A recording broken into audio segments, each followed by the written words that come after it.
मुखात सुखाची साखर ठेवून जोडली जन्माची नाती।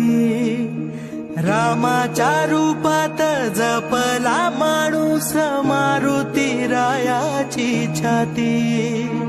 वाघाची लीलानी कपाळी टिळा तू जेड अंधारासाठी। भनक भीतीची नवती भवती आभाळ रे माझ्या पाठी।